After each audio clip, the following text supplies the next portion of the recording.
last, we've made it to the finale of Season 1. It's all been leading up to this. Let us begin. We open on a prison train arriving at Acmetropolis Prison, which is here to collect 4 prisoners and take them to a much more secure facility. Cypher, Mallory Mastermind, Weathervane, and Massive. The good news is, their powers have been negated by their containment capsules and are being guarded by one of the Loonatics to make sure they have a successful transfer. The bad news? That lunatic is Duck. Greetings, prisoners! Losers, parasites, scum of society. I will be your jailer today, so sit back, relax, and enjoy your incarceration. As the Mallard plays up his role as prison warden for this trip, a small wormhole materializes in front of the 4 foes, sending out a small spherical drone that shoots around the car, distracting Duck as a much larger wormhole opens up, sucking up Massive. More wormholes follow suit, sucking up the rest of the villains, leaving Duck all alone. Meanwhile, on a distant planet, the wormhole deposits the 4, where they're immediately greeted by that mysterious figure we saw all the way back at the end of The Comet Cometh, who reveals he was the one that assembled them.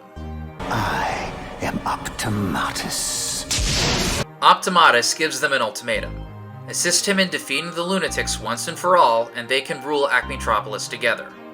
Weathervane says they owe it to Optimatus for busting them out of jail, while Massive thinks he'll just betray them in the end and shouldn't be trusted. Cypher, meanwhile, opts to appease their savior by having him sap the others' powers and take them on himself, which doesn't sit well with Weathervane, Mallory, and Massive. Optimatus also gives them a data chip that they must plant inside Loonatics HQ. Back at said HQ, Duck is understandably freaked out that 4 of the most dangerous members of their rogues gallery have been set free. Ace reiterates that it genuinely wasn't his fault that they got out. Zadavia chimes in and begins grilling Duck on how they got out. Zadavia orders the team to get the escapees back before the unthinkable happens, ending the call with a very concerned tone of voice. I thought I was safe here. I've run out of time. I fear he's coming for me. Hoping to make up for the incident, Duck wants to go after them guns akimbo, but the rest of the team realizes that this is just him wanting to hog all the glory for himself. Ace lets Duck go with his scheme, only on one condition. So long as you take Rev with you. Yeah! Sorry, I don't do partners. Okay, then what about a sidekick? Lots of heroes have sidekicks. That could work. Danger Duck and Rooster Boy! With Duck preoccupied with Rev, the rest of the team can work on the actual course of action. Tech picks up a code red from the Acmetropolis Zoo, where Cypher has been spotted. The team confronts Cypher, who has been taking natural abilities from the zoo animals, including the jump of a kangaroo, speed of a falcon, and strength of a bear. Oh goody, he turned himself into Brave Star. While the team believe they have him outnumbered 4-1, the rest of the villains show up to even the odds, who easily sweep the floor with the Loonatics. With Rev and Duck nowhere in sight, it's becoming quite apparent that fighting all 4 at once is near impossible. Master villains 1, superheroes 0.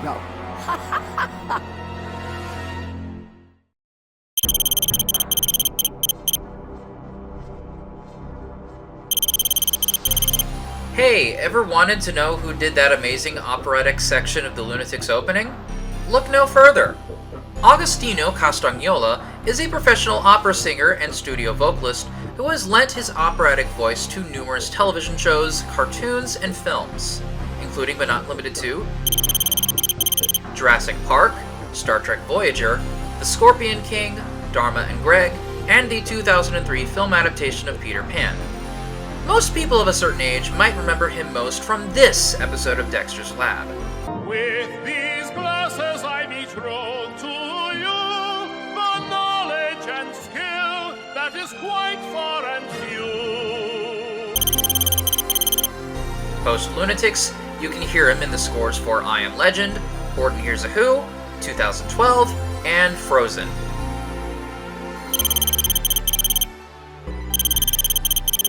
Chris Duncan was another Warner Bros. Mainstay, starting out designing title cards for Animaniacs and Pinky and the Brain, then would paint backgrounds for shows like Static Shock, Ozzy and Drix, Baby Looney Tunes, and 8 Crazy Nights.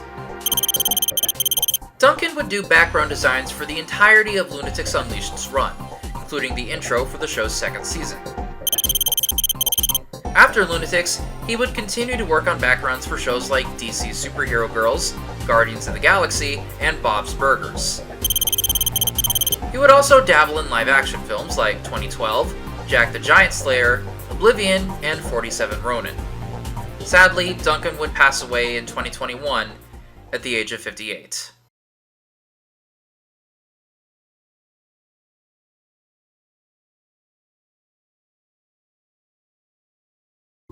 When we return from commercial break, the 4 lunatics have been captured and locked inside the subterranean prison that previously held Mallory.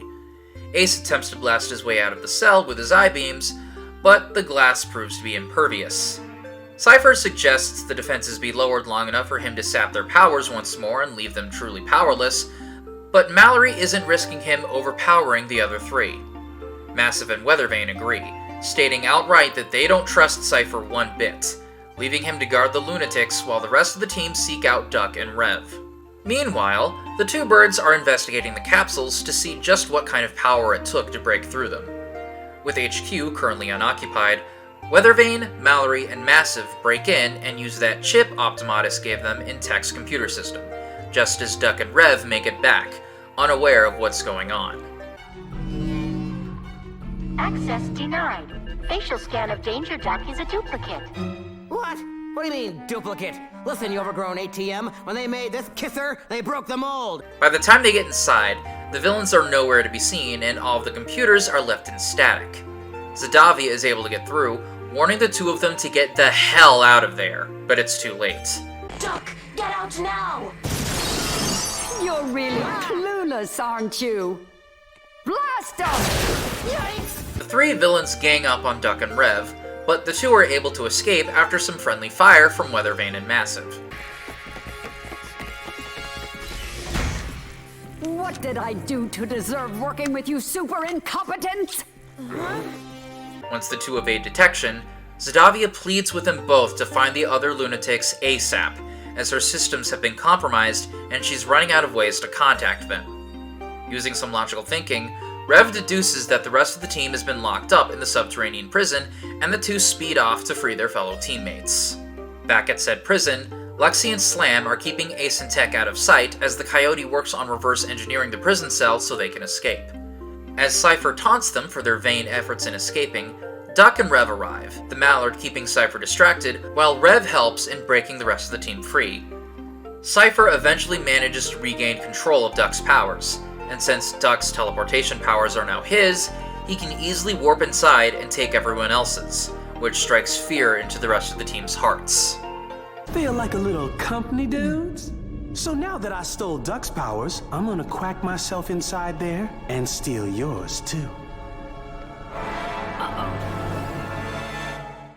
As their last line of defense, Rev opts to keep Cypher busy with the temptation of his super speed. After a bit of thinking, Tech thinks he knows the deactivation code that can bust them out.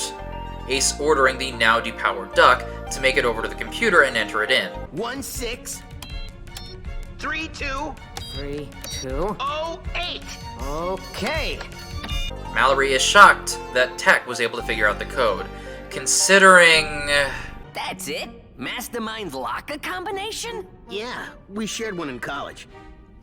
It's a long story. Another fight commences, all 6 lunatics against all 4 villains, this time going a bit better than last time. After tossing them around a bit, the lunatics all escape through the elevator.